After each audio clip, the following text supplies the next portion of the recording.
சுழலும் கோள்கள் அவன் சொல் கேட்கும்.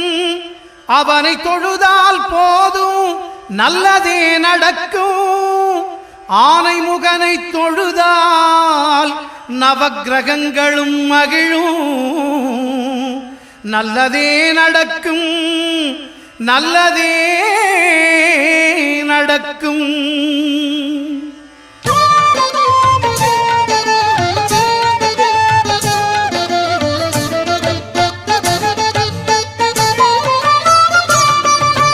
ஒன்பது கோளும் ஒன்றாய் காண அங்கு கற்பகம் என்னும் கடவுளின் மெய்யில். ஒன்பது கோளும் ஒன்றாய் காண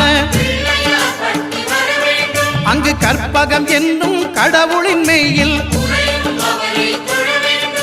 சூரியன்